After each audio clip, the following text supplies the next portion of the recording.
tudo bem? Hoje, dando continuidade à matéria, o tema é Guerra Fria. Não vem com aquela piadinha de foi Guerra Fria porque foi no inverno, por favor. Professora que não aguenta mais ouvir isso.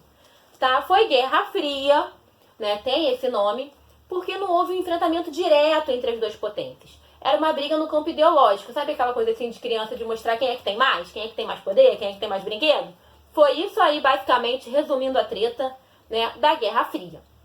Então vamos lá. Acabou a Segunda Guerra Mundial, essas duas potências, Estados Unidos e União Soviética, vão sair super fortes, né? Os Estados Unidos, então, estava com a economia muito estabilizada. E já que ele estava tão bem economicamente, por que não usar agora toda a sua força contra o seu real inimigo, a União Soviética?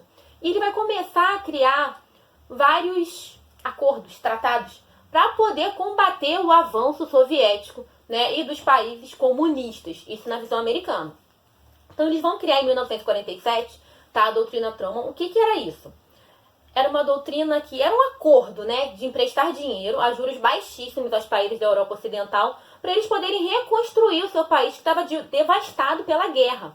Então, assim, esses países vão aceitar, porque eles precisavam realmente, mas em troca seria aliado americano. Então era uma forma dos Estados Unidos recrutar países para o seu lado. Em 49, ele já vai criar a OTAN, né, a Organização do Tratado do Atlântico Norte, que reuniu os países da Europa Ocidental, Estados Unidos e Canadá, em uma aliança militar contra a ameaça do avanço comunista. Então repara que os Estados Unidos está recrutando países para conter o avanço comunista, né? Tipo assim, vamos ser meus amiguinhos para nós destruirmos o real inimigo, União Soviética. Por outro lado, se você pensa assim, a União Soviética não tá nem aí porque ela é superior, né? Ela tá na dela assistindo uma série, esquece, irmão, ela também vai começar a fazer isso, tá? Ela vai criar em 1947, tá, o Comitê de Informação dos Partidos Comunistas e Operários, o Cominform, com a finalidade de coordenar e controlar ideologicamente as ações dos partidos comunistas da Europa Oriental. Em 49, em setembro, foi criada, tá, a República Federativa da Alemanha, criada em Berlim Ocidental, que era o lado capitalista, o lado dos Estados Unidos, e a República Democrática Alemã do lado soviético, com capital em Berlim Oriental, que era o lado da União das Repúblicas Socialistas Soviéticas. Então, assim, a Alemanha está dividida. Na verdade, a Alemanha tinha influência da França, Inglaterra, mas basicamente, resumindo a treta, era Estados Unidos e União Soviética. Mas se você acha que é aí que vai ter o muro, não, ainda não vai ser aqui que vai construir o muro de Berlim. Vai ser um pouquinho depois, tá? Mas até então já estão divididos, tá? Cada um sendo administrado por um lado, mas sem o muro. Os alemães ainda poderiam ir e vir, sem problema nenhum. Tá? A rivalidade entre Estados Unidos e União Soviética vai se intensificar muito e eles vão decidir dividir realmente a Alemanha, mas tudo na paz por enquanto, sem afetar a vida das pessoas, né? Ainda em 49, a União Soviética vai criar o Conselho de Assistência Econômica Mútua, Comecon, como resposta ao Plano Marshall, né, que com o intuito era integrar as economias do bloco socialista, criando bases para o mercado comum entre as economias da Europa. E o Stalin, gente, para tacar fogo no parquinho, ele vai falar que a União Soviética também possuía armamento nuclear. Tipo assim, para ver o circo pegar fogo. E o mundo fica assim, pasmo, sabe? Porque era um confronto entre as duas, até então, ideológico, mas ficava todo mundo apreensivo de realmente ter um bombardeio, porque os dois lados tinham armamento nuclear. E se eles resolvem usar, ia acabar com o mundo em 2 tempos. Então estava todo mundo bem apreensivo. Só que os dois países tinham essa consciência, né, do que era um armamento nuclear, então eles vão, assim, pensar bem, né, em não usar. Mas estava, sabe, tudo assim, ó, a qualquer momento poderia explodir. Tava bem assim, tudo muito tenso. Tá? Em 55, como resposta à criação da OTAN, a União Soviética vai criar, né, os países da Europa Oriental e vão formar um Pacto de Varsóvia, que era a aliança militar do bloco soviético. Então era assim, Estados Unidos criava uma coisa, a União Soviética vinha e criava outra. Era muito assim, entendeu? Tipo assim, ele fez, eu vou fazer também. Né? No decorrer do tempo, né, Berlim Ocidental, que era do lado americano, estava assim, super bem economicamente, sabe? As pessoas que viviam ali estavam bem financeiramente, estavam com uma vida estabilizada. Diferente de Berlim Oriental, que era do lado da União Soviética. Porque a União Soviética, em vez de começar a investir no local, ela tinha primeiro que melhorar o local que estava destruído pela Segunda Guerra. né? Então, enquanto os Estados Unidos já começou a investir, ela tinha que primeiro que melhorar o local em que ela estava, que foi destruído pela guerra. Então, muitas pessoas de Berlim Oriental estavam, né, imigrando para Berlim Ocidental. E a União Soviética não vai gostar disso de jeito nenhum, né? As pessoas simplesmente pegavam a malinha e iam embora para outro lado, porque até então não tinha o muro. E aí vão ter a ideia de fazer o Muro de Berlim, porque eles vão acabar com isso, não pode mais passar. E, galera, realmente foi assim, feito de um dia pra noite, basicamente, sabe? Você dormiu, no outro dia já tinha, assim, a divisão, com arame, sabe? Com cerca. E, assim, o muro foi feito muito rápido. E não respeitou. Vamos supor, eu tô aqui, né, no Rio de Janeiro, e eu tenho parentes em São Paulo. Eu não ia ver, acabou. Não ia. Você não podia passar. Então, assim, o Muro de Berlim vai durar, galera, mais de 20 anos. E você vai ficar sem ter contato com aquele seu parente. E naquela época não tinha WhatsApp, não tinha telefone, não tinha nada disso, né? Então você realmente perdeu o contato com ele. Você não tinha como falar, era muito difícil, né? Você poderia tentar mandar uma cartinha, mas olha a demora que seria. Então, assim, o telefone também era para poucos, né? Nem todo mundo tinha. Então era bem complicado, tá? E esse muro vai ser chamado de Muro da Vergonha, né? Porque separou as pessoas, né? Era uma vergonha para quem estava ali. Mas esse muro é o símbolo da Guerra Fria, porque mostra realmente como estava dividido o mundo em capitalista e socialista, né? Em União Soviética e Estados Unidos.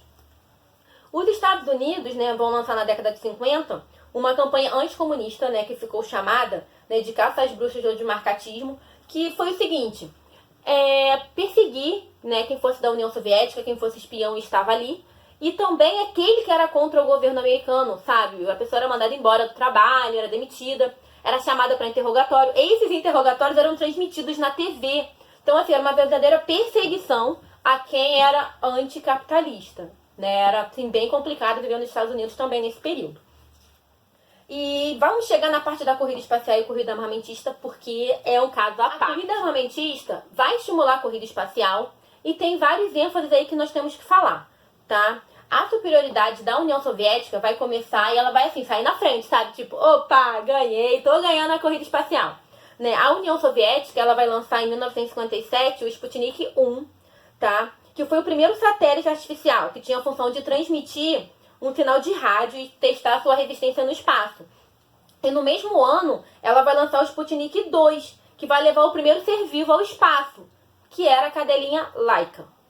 Gente, você tá se perguntando se a Laika sobreviveu, tá assim, ai, tadinha, ela foi pro espaço. Vamos à parte triste da história, né? A Laika, ela vai ficar em órbita 163 dias, né, na nave que ela tava, e ela vai morrer com falta de oxigênio dias depois. E assim, não fica culpando a União Soviética que mandou um ser vivo, a cadelinha Laika, pro espaço, não, porque os Estados Unidos também fez, tá? Os Estados Unidos mandou vários com macacos que também não vão sobreviver. Tanto que hoje tem um acordo internacional que proíbe o envio de animais em viagens espaciais, porque muitos morreram nesse período de teste. A União Soviética, bem com o Yuri Gagarin, tá mandando o primeiro homem para o espaço, tá? E lacrou, né? Causou. Porém, os Estados Unidos estavam vindo com um grande finale, né? Do tipo para acabar com a hegemonia da União Soviética nessa corrida espacial, tá? Eles vão fazer em 1969, com a missão Apollo 11, tá? Vão mandar o primeiro homem à Lua, tá? E eles vão transmitir isso em vários países, ao vivo, né? Tanto que lá na Lua tem a bandeira americana fincada. Óbvio que a União Soviética irá vir com teorias de que o homem não pisou na Lua, que aquilo ali não era verdade. Vim com N motivos de que aquilo ali não aconteceu. Era tudo uma farsa americana. Mas os Estados Unidos vêm com chave de ouro lacrando. O homem pisou na Lua. Então você analisa o seguinte: Guerra Fria foi então uma disputa ideológica entre Estados Unidos e União Soviética? Sim. Tá? Não houve um confronto direto, mas várias revoltas vão acontecer em outros locais devido à Guerra Fria, que eu vou estar falando em outros vídeos, para esse vídeo aqui não ficar gigante, tá? Senão eu vou ficar aqui horas falando sobre Guerra Fria. Mas eu já te adianto uma pequena comparação que Guerra Fria ainda existe. Ainda existe. Vou te falar por ver como ainda acontece. Ouça esta música. Se ligou de onde é? Sim, Stranger Things. Gente, essa série é o clássico, tá? Da hegemonia de que ainda acontece a Guerra Fria, que ela não acabou. Porque você sabe que até hoje Estados Unidos e União Soviética não se bicam, né? O que é a última temporada de Stranger Things, gente? Não é o tempo inteiro repetindo que os russos são do mal, os americanos são bonzinhos, os russos do mal, vamos perseguir os russos, eles estão fazendo experiências. Então aquilo ali mostra isso. Primeiro que a série se passa no período da Guerra Fria, né? Por isso que isso está tão aflorado, né? Mostrando como realmente era, né? Aquilo ali de querer queimar o seu amiguinho. E a série mostra isso aí. A série é pra isso, pra queimar a União Soviética mais uma vez. Porque a Guerra Fria, gente, ainda acontece. O que os Estados Unidos podem produzir pra queimar a União Soviética, eles produzem. Tu já viu o filme Anastácia? Já viu, né? Uma princesa que tá fugindo o quê? Da Rússia, que a família inteira foi morta e vai pra onde? Estados Unidos. E ela tem que voltar pra Rússia pra lutar contra as pessoas do mal. Aquilo ali, resumindo, gente, é a Revolução Russa. A princesa Anastácia Romanova, né? Que era a filha do czar Nicolau II, né? Enfim. Traduzindo a treta, é isso aí. Guerra Fria ainda existe, Stranger Things é um exemplo mais recente disso. E eu espero que vocês tenham gostado do vídeo, tá? Curte aí, compartilha, ajuda a titia que dá um trabalho danado ser professor em pandemia, tá bom? Beijo, espero ter ajudado vocês.